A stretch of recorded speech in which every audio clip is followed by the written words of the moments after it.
Crime Curious is a true crime podcast that takes an in-depth look into true crime cases through the lens of a trained investigator and former prosecutor turned judge. If you are sensitive to expletives, anatomical descriptions, and accurate descriptions of true crime scenes, this podcast may not be suitable for you.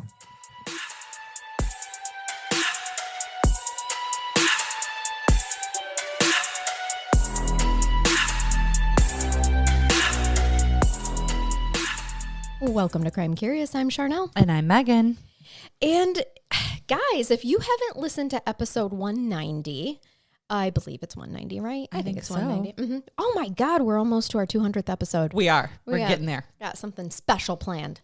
I feel like it's going to be like a New Year celebration with that 200th. Mm-hmm. It will. Listen to episode 190 if you have not before popping onto this episode, because it ties in.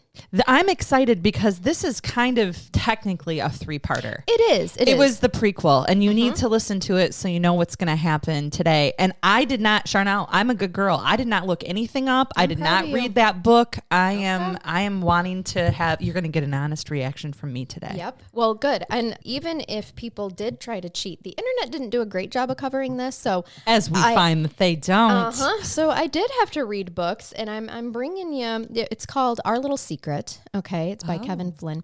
Great book. Pop it into your Kindle or something, whatever apparatus you holiday like to travel. Read on. Yes. This is a good one for holiday travel. It really is. And because I just give you some of the meat here, not all the potatoes and vegetables of what, of course, just enough to really know this case deep dive. So she's going to make us full, but she's going to leave us wanting more. Yes. Shall we with the gree-gree? Gree-gree time. Yeah, I have the kangaroo sack and I have with our little crystal buddies in there and the queen. Yes, and I've got the raccoon bones.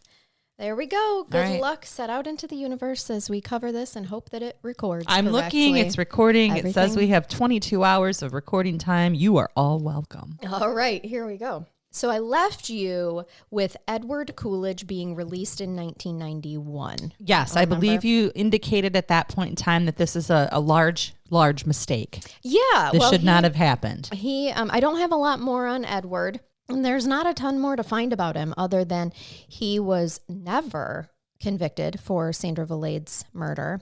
Even though they had the info to do it. Mm-hmm, mm-hmm. They only just Pamela chose Mason. not to prosecute because he was already going to jail on Pamela's, which of course led me to question right away, okay, so if he got let out early on a technicality because there were search warrant issues, then why wouldn't they prosecute him on the other case that they had the info on? And that is really what New Hampshire was wanting to know as well. Then when you consider the fact that they never even questioned him over Rena Paquette's murder. Right. Okay. It was a suicide. We're not. Yes, exactly. The police, they chalked it up very quickly as a suicide. It was not a suicide.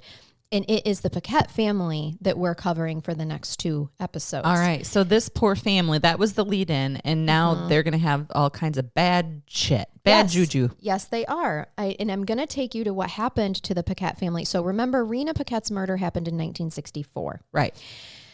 Then now we're going to jump to 1985. Oh, so we're 21 years in the future. We are. Yep. And her children are adults now.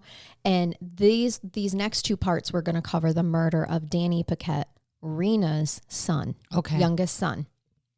As I mentioned in part one, Danny changed after the death of his mother because he was one of the people who found her, and he was only 15 years old. Those that knew him said he was never the same. He did grow up with loving parents, but his mother was the heart and soul of the family. She was the glue. She was the nurturing bond that held them all together. So then to have his mother taken so tragically and suddenly, and to have it been in his home where it happened, coupled with the knowledge that the authorities ruled her death a suicide and never gave her proper justice, was a lot for Danny. And we're going to find, I just want to say it right now, because of the way that was just worded, the authorities, make no mistake, the police in this situation never believed Rena's death to be a suicide.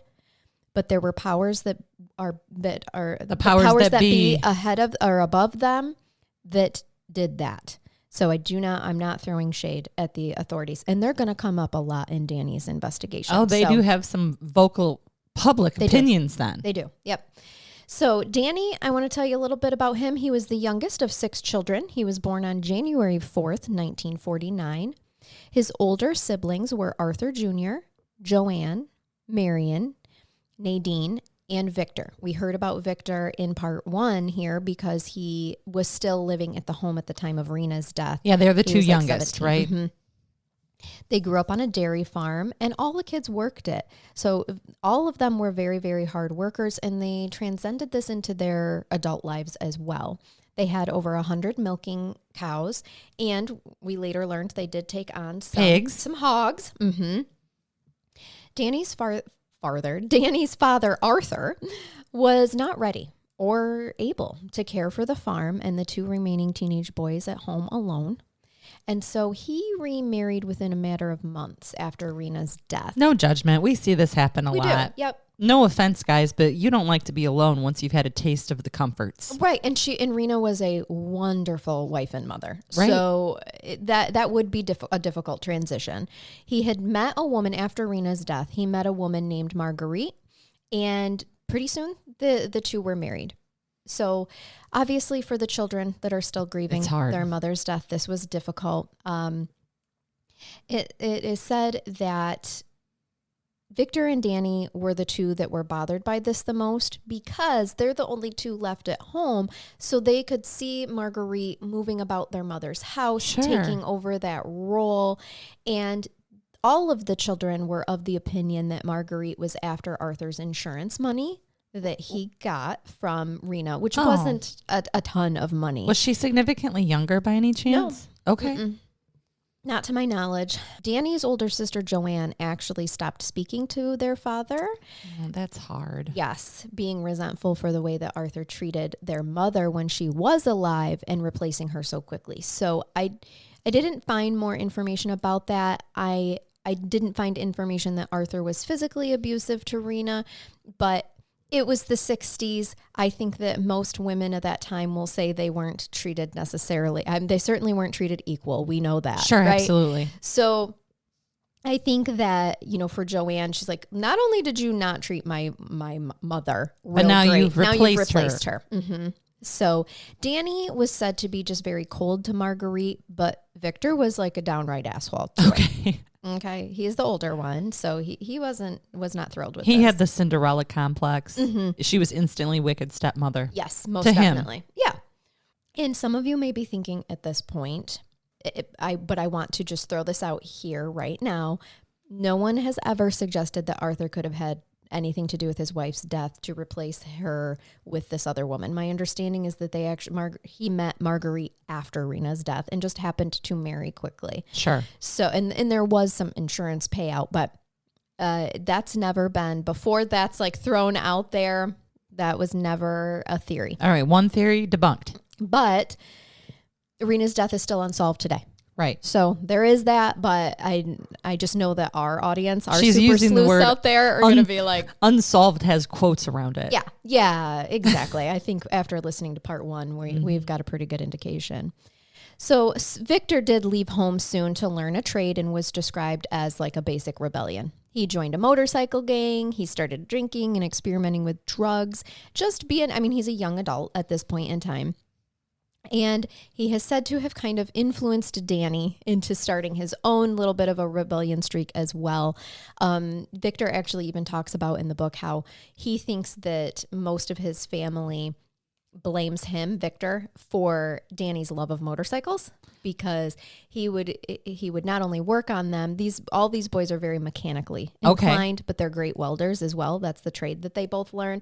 And they just love motorcycles and they love riding cross country on them. And there's a little bit of resentment there that, maybe you kind of got Danny into trouble on these. Yeah.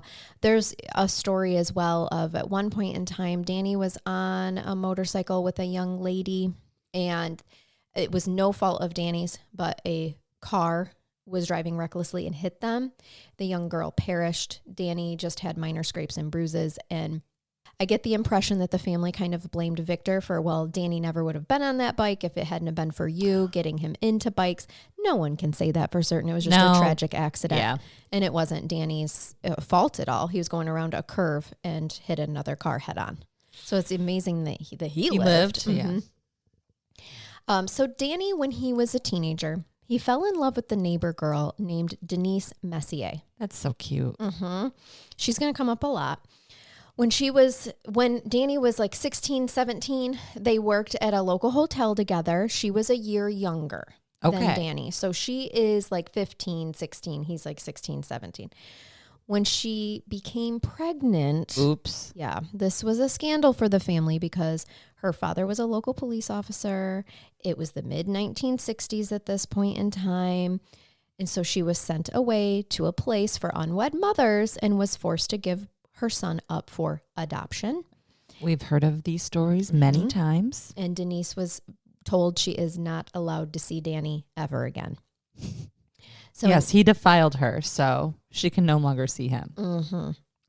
Yeah, I gotta love the 60s, man. Yeah.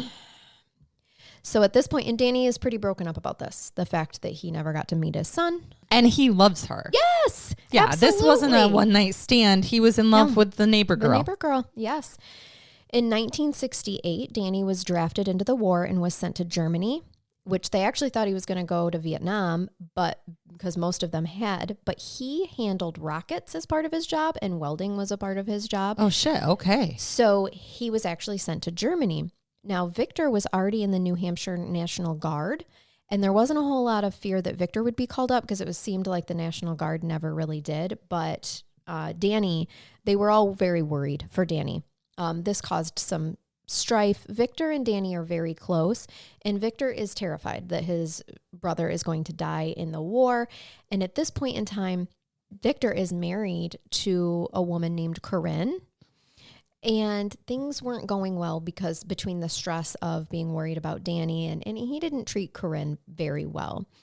But just so you know where the two boys are at this point in time, right before being drafted, and after being told, Denise is sent away, they're never allowed to see each other again. She's not even in town and around.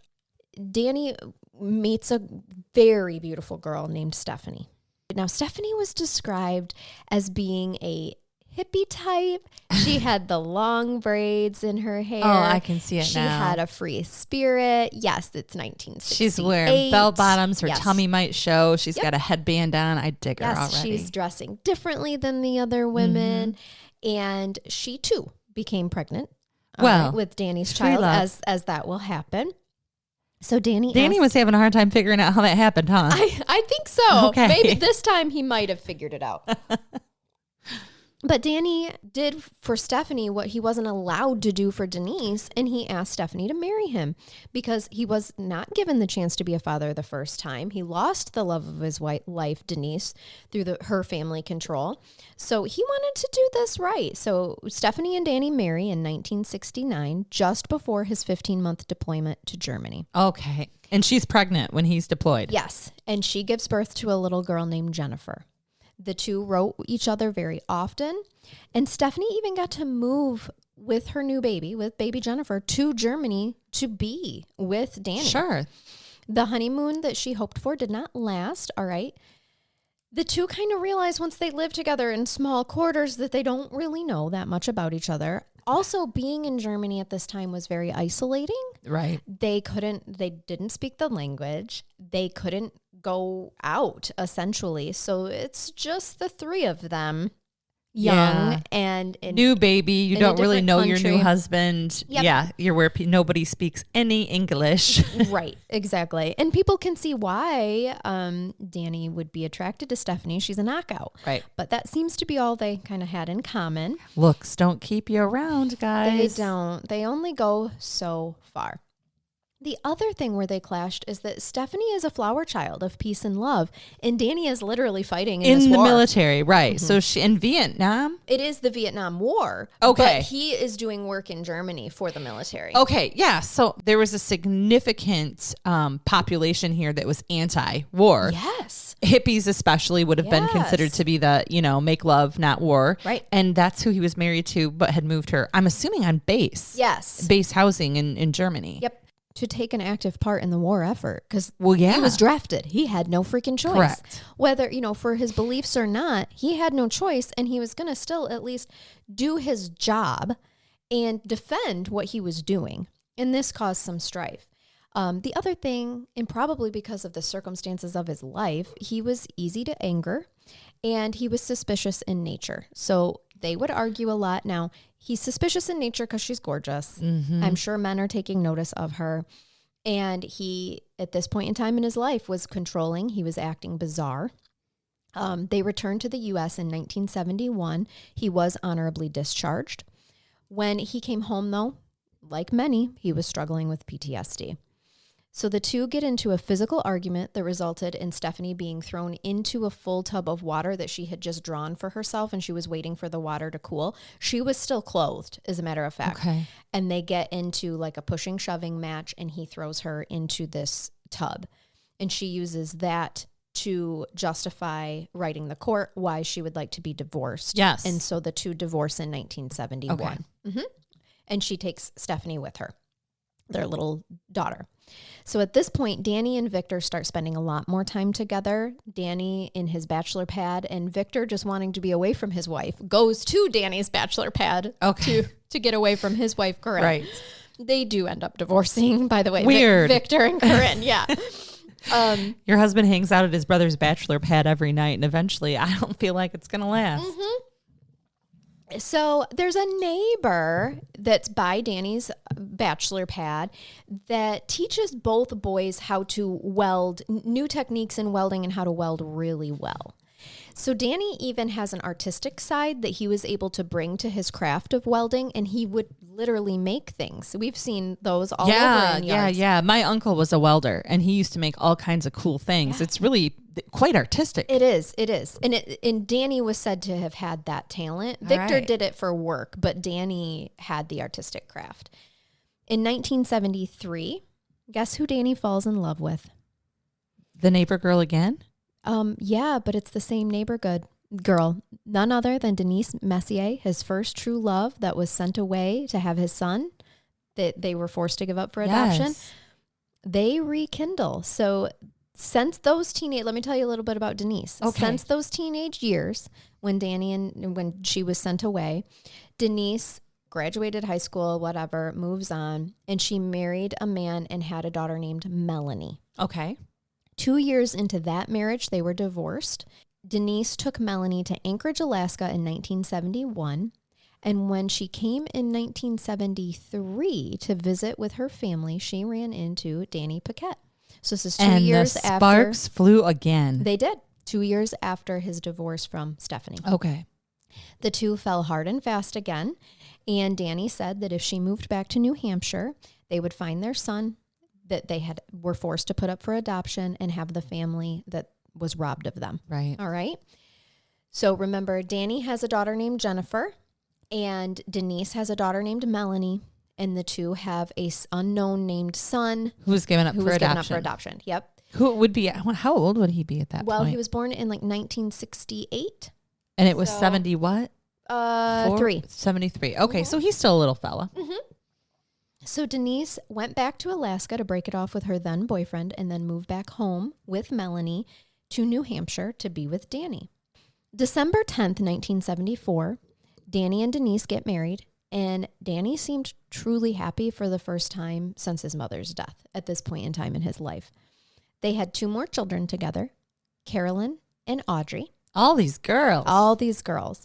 Danny also adopted Denise's daughter, Melanie. Yeah, from her first marriage. Yep, because he did not want her to feel left out since she would be the only one without the Paquette last name. Yeah.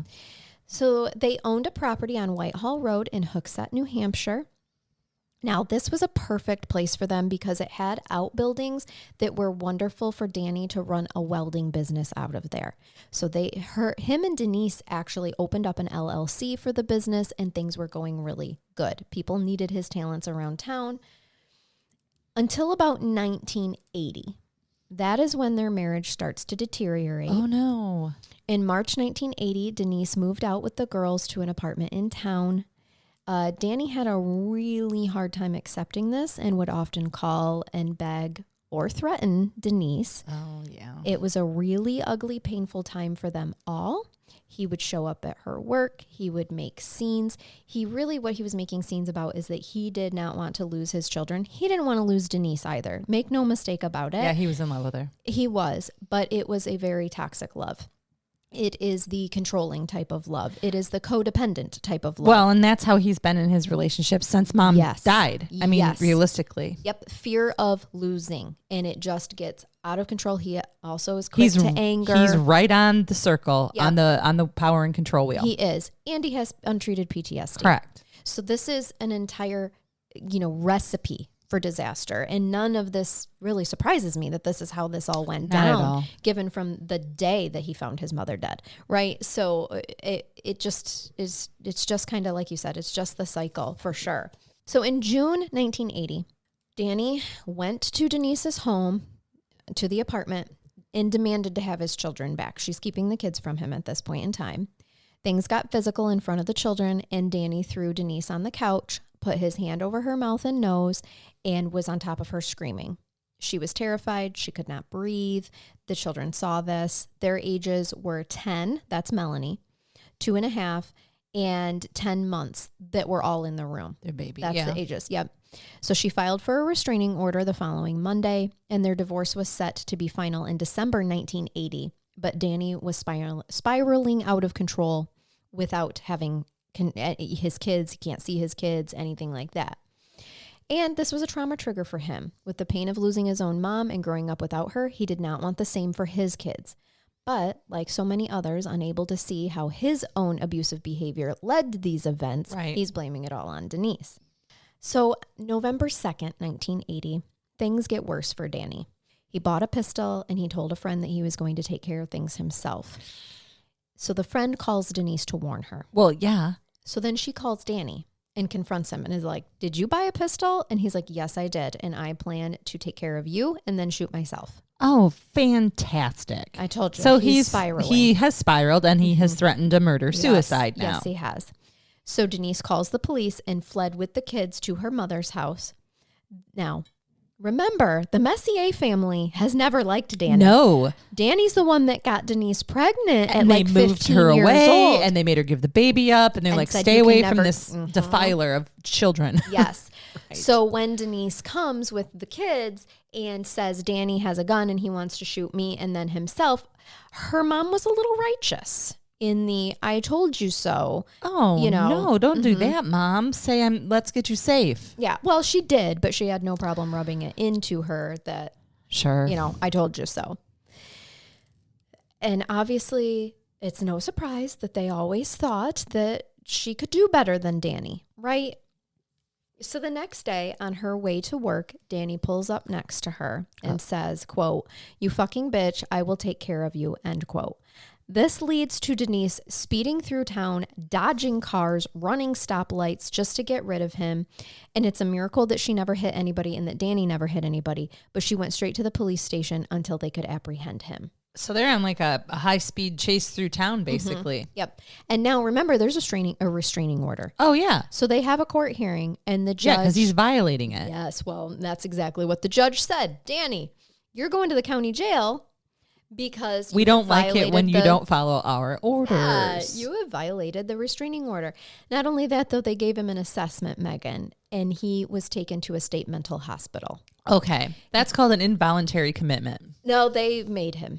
Yeah, involuntary. Like, yeah. Oh, I'm sorry. I thought I heard the word voluntary. Involuntary mental commitment. So basically, all you have to show is that you are a danger to yourself or others. And clearly, he did. It was in both situations. Correct. And he was there for a year. Oh, shit. Yeah. So he really needed this help. They didn't do ATOs then. No. That's your alternative treatment order where they keep you to get you stabilized and then get you out of the hospital. Nope. Now you sit at the mental hospital for a bit. He did. Here. And he needed that treatment. And I mean, it's 1980, guys. So we know the conditions at the mental hospital were as bad as we would have expected, right? But this particular hospital was sued over many incidences that happened around this time in the 80s. And so now I hear it's actually a really good run hospital after all those lawsuits and reform. Okay. So there you go. Unfortunately, we like to pick on attorneys for being so litigious and we make bad jokes, but sometimes the lawsuits actually result in something better, right? Sometimes it leaves things better than it was when they found them. Yeah, I'm sure none of us actually intended that as attorneys. It was money in our bank. I'm kidding. We know. You've made it very clear that you became an attorney. Not prosecuting attorneys don't get rich, people. No, it's to help, or to be on stage in front of people and show everybody how smart you are.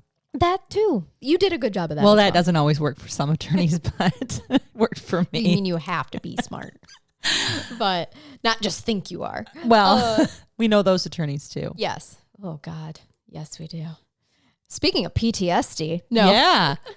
We were hospitalized. Nope. I mean, that would be fun. Maybe we should as long as we can be together. Mm-hmm.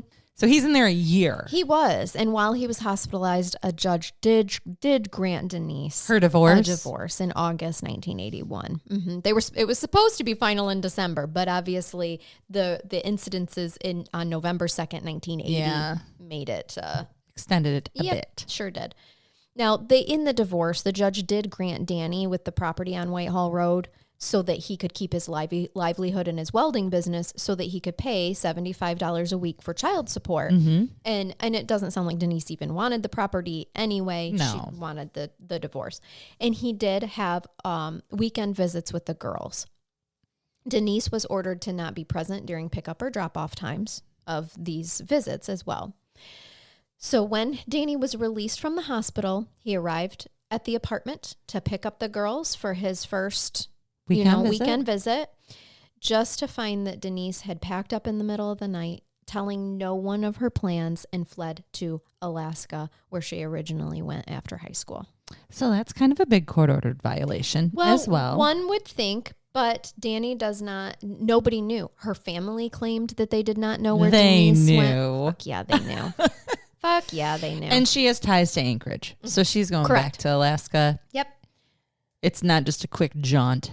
No, it's not. Well, and to take all the children, that takes money. Tell me Denise Messier's family didn't help her fly her and all the children. Either that or she'd accumulated quite the nest egg. Yeah. So, and maybe from the divorce. I don't know. Potentially. That could have been too. Yep. He gets the property and then you have to pay a certain amount if you're keeping it. That could have been ordered.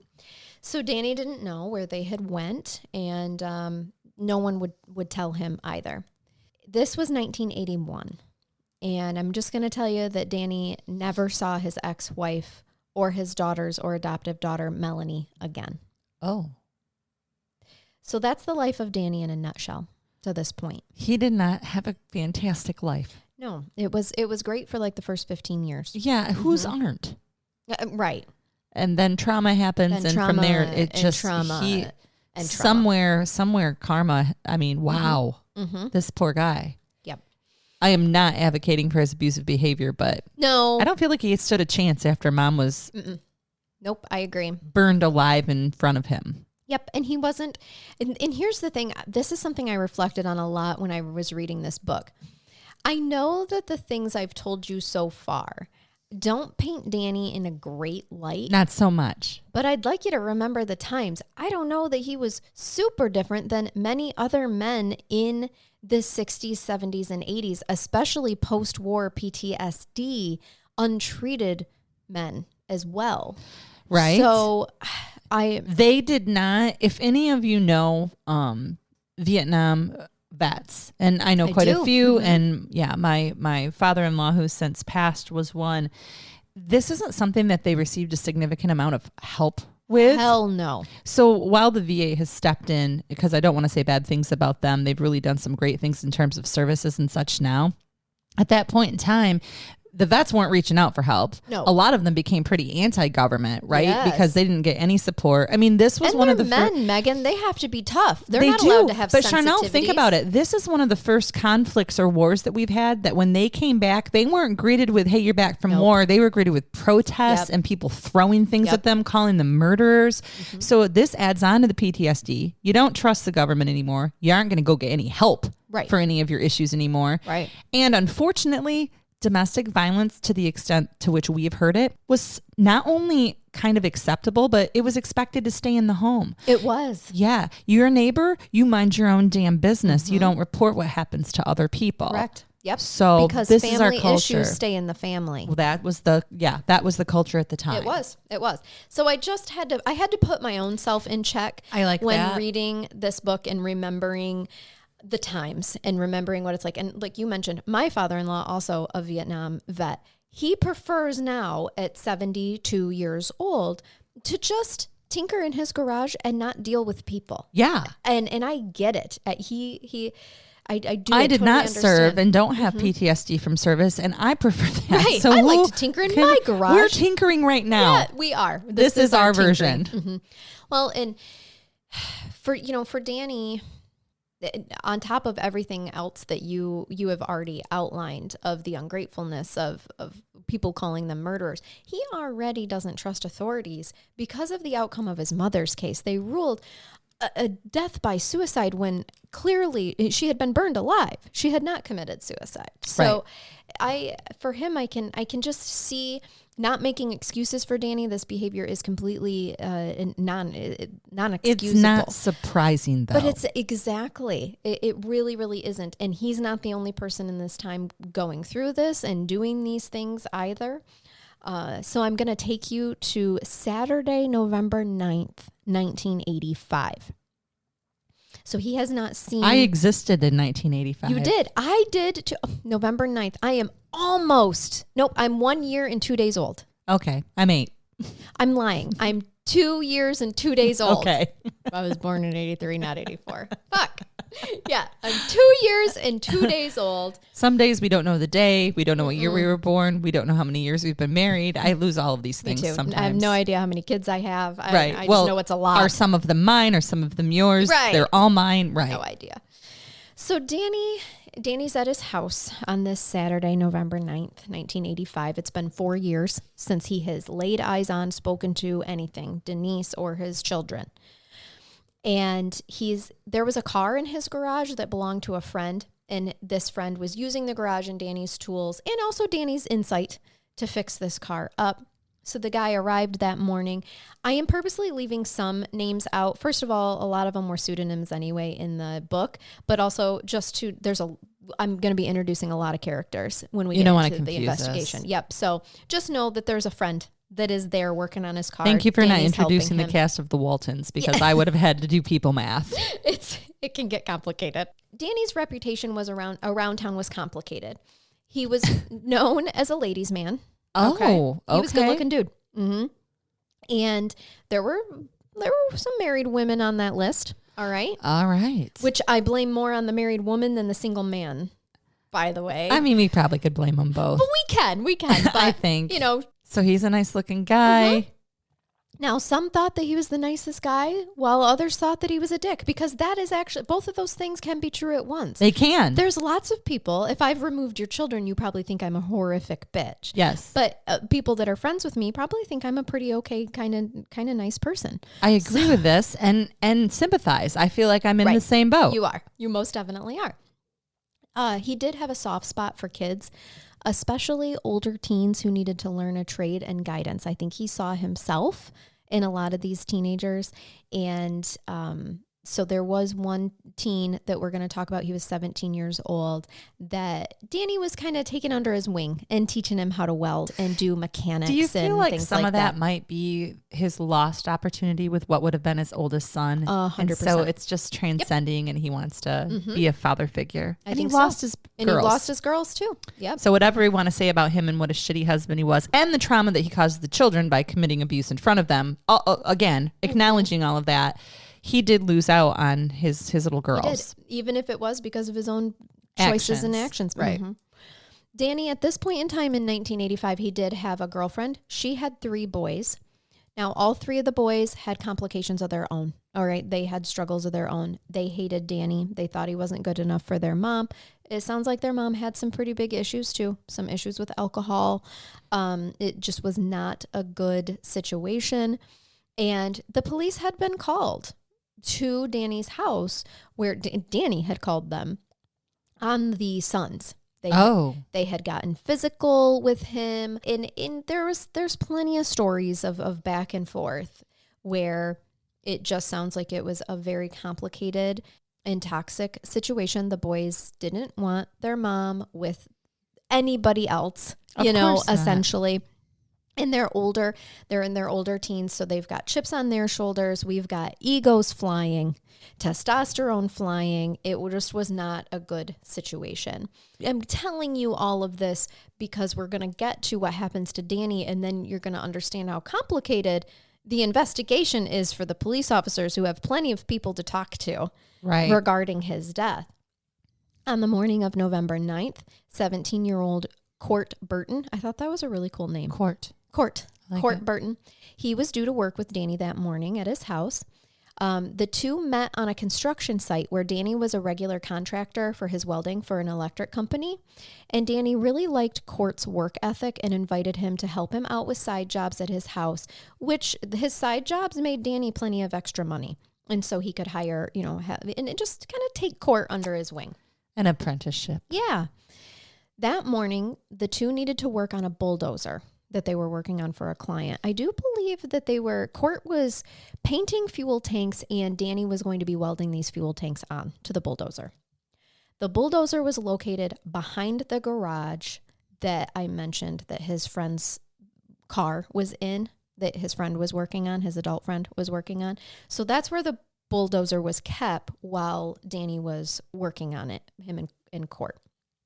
So if you can picture this, Danny is welding on the bulldozer. He's got his whole welding garb on. He's got his leather gloves, a welding apron, and his big old welding helmet. If anybody has seen what a welder's outfit looks like. Certainly. Danny's in it. Court is standing next to him. He's helping. And Danny has a welding generator that runs the welder. It's the equipment that runs the welder, all right? So Danny stands straight up from a crouched position, and within a split second, Danny's on the ground. The welding torch is still humming in his hands as he lays flat on his back, sprawled out. Now, Court Burton runs to the door of the garage to get the friend who's working on his car in the garage. Because he's like, Danny just fell down. Yes. But the friend who was in the garage working on his car, he's a Vietnam War veteran, and he had heard a loud crack, like a gunshot. Okay. Which sounded like, he described it as sounding like a helmet hitting a rock. And he heard this over the sound of the welding generator that was, and so he actually met Court at the doorway of the garage leading to the backyard. He's running in as Court's running out. Correct. Because Court, because of the generator running, Court couldn't hear the crack. He just knows that Danny is laying on the ground sprawled out. So he's running to get the friend. The friend is like, oh shit, that sounded like a gunshot. So he's running to him. And judging by what they saw and how Court is like, he just suddenly went down. He just went down. The two initially thought that Danny had electrocuted himself somehow. Oh. Okay, because he's wearing his welding apron. Okay. And they do not see blood, Megan. No. So Court runs to call 911. The friend's last name was Duarte. So he runs up to Danny and he feels for breath, can't feel any breath. He starts compressions. The generator is still running, but he realizes he needs some freaking help. So he sees a neighbor putting mail in his mailbox. This is a Saturday morning, remember? And he calls to him that I need the fire department. I think he's electrocuted himself. I need help. So the neighbor sees Danny on the ground, shouts to his wife to call the fire department, and then he crosses Whitehall Road and runs to help. Initially, he is scared to touch Danny because he's thinking that it still might be a conduit for electricity if he has electrocuted himself. So scary. So the two men choke off the generator because it's still running. I mean, that torch is still literally running in Danny's hand. Then the neighbor starts mouth to mouth while Duarte resumes his chest compressions. So now he is pumping hard on Danny's chest and he feels a warm, wet sensation and realizes that Danny is bleeding just below the breastbone. Oh. So now they're super confused. How can he be bleeding? If he was electrocuted. Right. And now they start to hear his mouth bubbling. Yep. So Duarte runs to the garage to look for anything that's going to stop the bleeding. And he finds plaster of Paris. Yeah. which I have heard of people using plaster of Paris in emergency situations like this. They used to make casts out of it. They did. Why not? Yep. So I'm going to just tell you this, although it was very admirable of the men, there was no saving Danny Paquette. The shot that kills him was so dead on in the heart that Danny was gone before he even hit the ground. Yeah. So it was good of them to try. And later the doctors are confused about the plaster of Paris, but it was his, we know panicked. Now, learning Stop the Bleed, that you pack those. Yeah. Well, you're really supposed to pack bigger wounds and just apply pressure to the smaller, but that's what they did at the time. And they tried. This is admirable. And it did not harm anything. No, he was gone already. Exactly. And the bubbling and stuff, I mean, his lungs were punctured as well, or was that simply just because the heart was destroyed? Just straight through the heart. Yep, and out his back. Now investigate. This is an interesting shot. Oh, it's going to get more interesting. Can you just, maybe you're going to get there, but can you just tell me, in terms of access from the outside to the inside, how many windows and doors? What are we talking here? Was a window open? The door was open? At least a crack? I will get to it. Okay, good. Yeah, we'll get to the specifics. I do want you, we can put it right here actually, because I want you to picture this. Okay. When they are doing forensic analysis of Danny Paquette's body, they can tell the trajectory of where the bullet, went through, given where court tells them that they were standing. Okay, they do all those forensic analysis. They can tell where he was standing, and especially based on where he is found, and there's just a little bit of blood under his body, because the bullet goes in straight into his freaking heart, and it goes out his shoulder blade. Immediate exit wound through the shoulder blade. Exit wound through the back in kind of an upward motion, if you can picture this. I can. Okay, it's a little higher. That's interesting. On the shoulder. So they determine there's a field and there are woods behind Danny Paquette's house. They know this shot had to have come from the woods, given where Danny was facing. They had also were able to determine only 18 inches of Danny's body was visible from the woods where this bullet came from. Through a window? No. Just, you mean a window on the bulldozer? How would they have seen, how were they seeing the 18 inches of his body? Yes, through where he was at with the bulldozer. Okay. It was literally framed by one of the openings of the bulldozer. Wow. Because of where he was standing and what would have been visible. Oh my God. Okay. And I'm about to get to another part of the investigation that is also very interesting. But just to give you some frame of reference. Also, those woods, because remember, court is around. There are witnesses around. No one was visible. They know it had to have come from the woods because no one was in that field. Those woods were 300 yards away. Okay. No one's in the field. No one that they can see. No one saw anyone running away, anything like that. So they are assuming not assuming, I can tell you it does come from the woods. It's over a 300-yard shot. Son of a bitch. Yes. This is a sniper or a sharpshooter. I mean, I'm going right to military training, somebody who is a significantly good hunter. Mm-hmm. All right, I've got all these things rolling around now. Good. I like it. Keep it coming. I like those thoughts. So investigators initially are stumped, and they call Victor. They let Victor know. He is devastated. He was extremely close to Danny. He wanted answers. The other thing, Victor is feeling guilt. I'll just tell you, Victor had affairs with many married women around town. This is Danny's brother. Victor.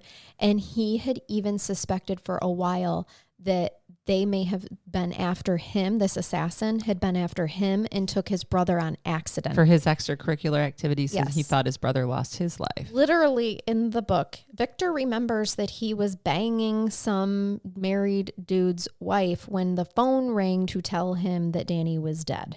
Okay. Muscle memory. So, yes. It's one of those things that you know is accurate because you have a specific, you remember where you were. There have been episodes of Crime Curious that you have done that I remember where I was when I heard certain things because you've traumatized me bad. Same thing for me when I'm listening to podcasts. Yeah. Exactly. And it was no different for Victor. And so he is really, he's telling investigators this too, which there's enough people around town to question who would want Danny dead. But now you add in that they may have confused Danny with Victor and who would want Victor dead. I mean, this could get complicated. His recent ex-wife's parents and family might have wanted him dead. It's exactly who Victor told the police about first. Well, just so you know. I mean, they weren't fans and never made any bones about that. Right. And yep. Are trying to keep their daughter safe, which I'm speculating. Mm-hmm. Because, of course, they didn't actually know where she was. Right. Remember, they don't know. But you know what, Megan? Bullshit. What? The police do investigate, and they do follow those trails as well. Good job, guys and gals. But their problem is, where the fuck is the bullet? Oh, the bullet that exited his shoulder blade? Yeah, it's not in the ground. It has to be in that garage someplace. You would think. Or in that building. We'll get to it. We don't even know, at this point in time, just from his bullet wound, we don't know what kind of gun it is, who would do this. And he wasn't exactly a guy who didn't have enemies around town. They also are like, I don't know that anybody has enough volition to want him dead either.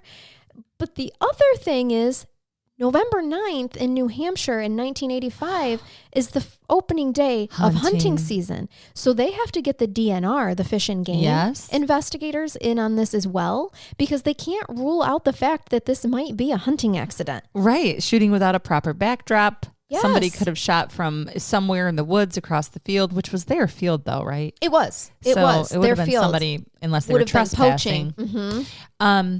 That seems like a pretty perfect shot to have been a hunting accident to me.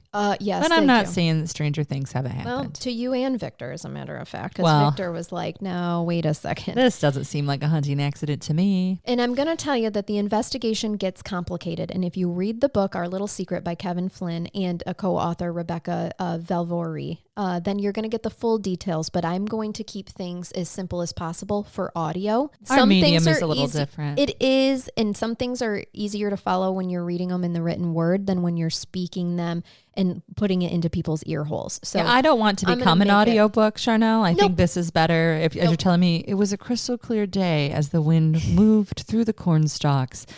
Right. Breaking the silence of the day was a shot that appeared that rang out. Yeah, no, we're not going to do that. We're going to keep things very simple. So I need you to remember a rookie cop named Agrafiotis. Agrafiotis. He is going to be important later, but right now on the scene, it's like basically almost his first damn day on the job. This poor guy. He's not given a whole lot of responsibility other than taking videos of the crime scene, taking photos. Yes. He's not actually allowed to engage. It's a good job for the new guy. Yep. Don't do any interviews. Yes. Don't interrogate anybody. Here's a camera. And there are a lot of investigators' names thrown out, but I'm keeping it simple. Remember Agrafiotis. So then on the following Tuesday, this happened on a Saturday. On the following Tuesday, there's a call made to the local telephone company about a disruption in service on Whitehall Road. And it had been happening for a few days, so they dispatch a lineman out to work and fix whatever the issue was. Directly across from Danny Paquette's home, the lineman found the issue. A bullet had pierced the line and was lodged in a transmitter box at the top of the pole. So it left the whole building? Or was this another shot? We'll get to it. Holy shit. This lineman had no idea that someone had been shot across the street until he reports to dispatch what the issue was. Here's the issue. I found it. Here's the address. I'm going to fix it. And someone at dispatch was like, oh, holy shit. Someone was just shot in that area a couple of days before. So you got to call the police and we got to turn that bullet over, which they do. And so the police assess this bullet and determine it has blood on it. This is the bullet that pierced Danny. And did they get DNA? And they were, or did they just use trajectory and common sense? Trajectory. It did not ever go into the garage. This bullet went through Danny Paquette in an upward trajectory. I can sing things better than I can say them sometimes. It's fantastic. Because we could see that it went upward through his body and it continued upward right into a telephone pole. No shit. And it's a freaking miracle that it was even found. It lodged in this transmitter. Knowing what I know about trajectories and crime scenes, this is sniper style, laying on your stomach in a field shooting upward. Yeah. I'm sorry, girl. This is where I see this right now. I know. Hang on tight. I'm eating a cookie. Hang on tight, girlfriend. It's not my cookie. It's her cookie. It's my It's a no-bake, actually. It's oatmeal. It's breakfast. Yes, I like where your mind's at. I really, really do. And you're going to be so fucking blown away. Okay. So now they've got their end point, right, for the bullet. They can see this bullet did come from a hunting rifle. Came from a .22. Okay. Which can shoot over 300 yards. So before someone's like, wait, if you don't know about hunting or about guns. So here's the thing about guns and hunting rifles and deer. They don't just come up to you. Well, sometimes they do, but they often don't come up to you in the stand like 20 yards away and say, hey, here I am, put me on your plate. They can be far away. Yep. So they need to be able to shoot 300 yards. As a matter of fact, it is possible for a hunting rifle to shoot 300 yards and they can travel up to 2 miles. Yeah. Before they fall out of the sky or hit something that stops them. Also why DNR has laws, states have laws about having a proper backdrop. So sometimes that's woods, a hill, but making sure that when you are shooting, you know what is behind what you are shooting toward. Like not toward the road, please. Yep. And this is why. This is exactly why. Oh my God, are you going to tell me this is a fucking hunting accident? No. I don't buy it. It's not. So the other possibility that they're looking at, because now that they have this information, they do have to consider that it's a hunting accident. I know. All right. The other possibility is that behind the Paquette property, there is also a gravel pit that's used as a shooting range. Sure, that's what we do here.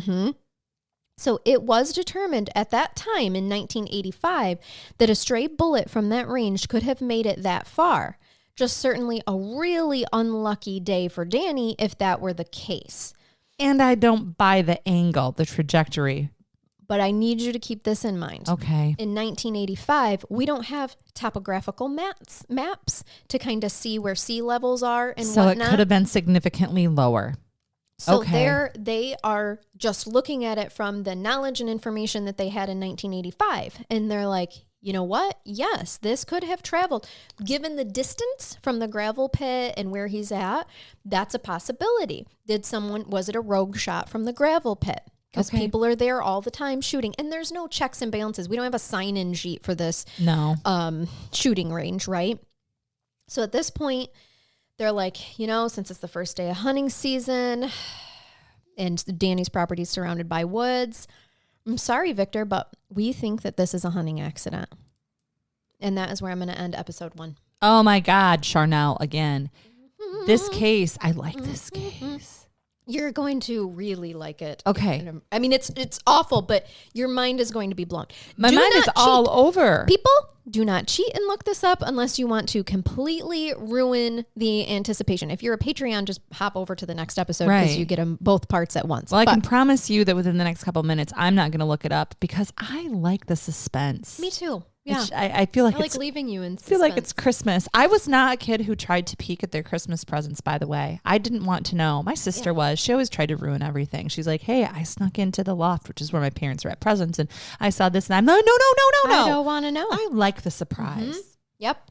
Well, if you don't like the surprise, you want to join Patreon, Crime Curious Patreon, or go to patreon.com/Crime Curious. So you can get the second part right away and binge all the hundreds of episodes that are on there waiting for you. If you are the person that skips to the end of the book or skips ahead when you're reading it all, you have to join Patreon. It's kind of mandatory at this point. Right. Yeah, exactly. The other thing is, even if you do a basic Google search, you'll be able to see who the killer was, but you're not going to get the nitty gritty. Like I'm giving you in the next episode for sure. Are you going to give me any kind of a brain bath? Yeah, of course I am. Okay, good. I mean, you got to bring me back down a few levels because I think I've changed octaves at this point. And let's deepen your voice. Well, we know that the listeners like the deep voices. They like our 900 number voices. They do. And I just took you right to Hannah Montana. Oh, I did find this brain bath from newser.com. Okay, sounds legit. Sure. It's on the internet. It must be true. I bet it is super real. No, I think it might be, but all right. Police in Germany say that they had an easy time tracking down a petty thief. Oh, I forgot to tell you. These are dumb criminal stories. Because you love them. Favorite. I know. I had to bring you your favorite. So they are tracking down this petty thief because he forgot his own son at the scene of the crime. That's a bad parent day. You know, there are many stories like this. I kind of went down a rabbit hole. There's been lots of people who've accidentally left their kids at crime scenes. Like, I think adrenaline gets going. I was just going to say that. I think that their brain just gets so focused on not getting caught with what they're doing that they forget basic things like my kid. People leave kids in their cars and bad things happen. So it's not a shock that during an actual crime that they would forget them. And can I hope that they didn't intend to bring them to the crime scene, but the babysitter called in sick and you're like, well, I guess I have to go rob this bank with 4-year-old now. Gotta go to work. Buddy, I want you to practice saying this. Get on the ground. Get on the ground. My arms Parent are up. Of the year. My arms are up. Well, this is even more dumb because police said that the 29-year-old suspect ran off with $5.65 worth of goods that he was trying to steal, and it triggered an alarm at a supermarket checkout. He panicked. Yeah, and he panicked and left his 8-year-old son behind. So obviously, the dude was pretty quickly identified. But he also managed. Did he come back for the 8-year-old? Yes. Okay, He came back for the 8-year-old, and he managed to fall during his escape, and he ended the day in the hospital to get some stitches. Sweetie, like, guys, don't quit your day job. This almost made me wonder, $5.65 worth of goods. Was this desperation? Yeah. I mean, did you need to feed your 8-year-old? Because then I feel like that's justified. I get those cases a lot. Or was this like, I don't know. Was he contemplating stealing and maybe didn't know that the alarm would go off and then he just panicked? That's absolutely what happened. He was like, I think I might steal this. Then an alarm goes off and off he goes. Before I get anything real good. At which point it would have been better just to throw the items back down and been like, I'm sorry. Right.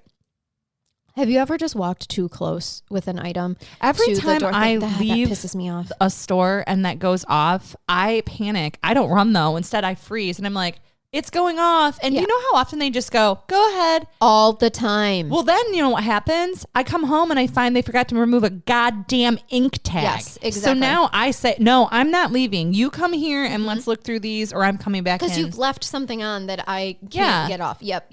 Oh, just take it to a store near you. They'll remove the ink tag. Yeah, as they look at you judgingly like you stole stuff. I'm like, I have the receipt. They told me to bring it to a store. Right. So that you could get I know. I've had those same experiences. We live in the middle of nowhere, guys. They don't have stores around here where we would actually go like to a mall shopping. We have to go 60 miles minimum away. I know. I was going to say, though, they're actually quite far away for us to do that. So it is an inconvenience when you leave an ink tag on our things. Fuck it. I'm wearing it with the ink tag. It's a new statement. They're like, I like your jewelry. I'm like, thank you. It matches my tether. Yes.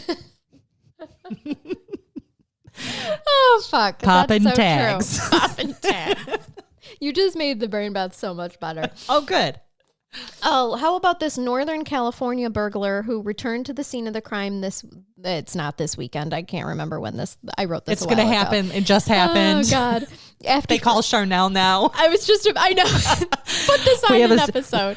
Small police station in California. We have a stupid criminal. Please call Crime Curious. Right. Oh, God, that'd be amazing. By the way, we are available if you would like to do that. If you reach that level, that would be epic. Oh, dumb criminal happened this week. Crime Curious at yahoo.com. We're here for you. All right, I'll stop interrupting. That's okay. Give me the brain bath. Okay, so what happened? He forgot his keys inside a donut company's corporate office. The thief stole some petty cash from Johnny's Donuts in San Francisco Bay. And another twist, he also grabbed the keys to a bakery vehicle, but he didn't steal the vehicle itself.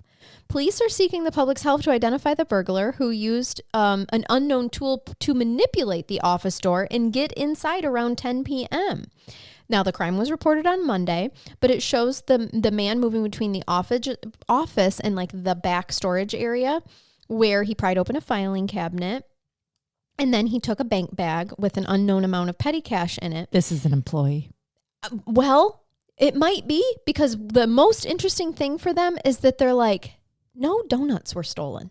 Yeah, I mean, this man had all this access to donuts, could have sold them, taken a bunch of them and sold them. No. And all he got was petty cash and had grabbed the keys to the bakery vehicle, but didn't steal the vehicle. Maybe he was going to do it later. Oh, this is an employee or somebody who's had access. This is somebody who's desensitized to donuts. Because could you break into a bakery and not take it long, John? No, I'm going for the. He didn't touch a donut. He didn't eat a donut. No. That's why I included this, because I wanted to say, dude, this is an employee. Missed opportunity. This employee is like, I know what you put in those fucking donuts. I'm going for the petty cash. I know that I jerked off into the cream filling for those donuts. So wow, this brain math went south. I'm keeping it real here on Crime Curious. Okay. Yeah, no, he was going, he or she was going for the money. Unsolved mystery, by the way, right? Yes, we still don't know. So if you live in the San Francisco Bay Area, and this was a relatively new article, do you know someone who hates donuts? Yeah, who works at a donut place, hates donut, maybe got a little bit of extra cash they were bragging about, and they have a strange set of keys, but nowhere to put them. Call the PD. Yep, there you go. All right, well, thank you guys for listening today, and don't worry, part 2 is coming out if you're a Patreon right away for you. If you're not, then you have to wait like a peasant in the world. That's right. I did that for a long time. I know you did. Before I joined Patreon. You were a big fan before you became a Patreon I was. And then a co-host. Mm-hmm. That's right. So stranger things have happened. This could be you. That is weird. That is odd to think of that you. It is. I mean, we've been friends for years. A little while. And I knew that you liked the show. I did. But it is kind of nuts how it all played out. And now here you are recording with me every Sunday. And I love it. I love you. Change is good, people. It is. It can be. It can be. And now we read each other's thoughts. Right. It's odd. All right. So where should everybody tune into Patreon if they'd like to get the extra content? Patreon.com/Crime Curious. Yes, nailed it. I didn't stumble over it. I always say it wrong. Oh, and I want to tell everybody to keep it curious. I'm glad that you did. Can that just be your part from now on? Yeah, I'd love that. You take that over for me because I forget to say that. We forgot for probably about a year, 20 episodes at least. We have no idea how we end this shit. Right. Well, we know we always say bye-bye. So how about y'all keep it curious and bye-bye.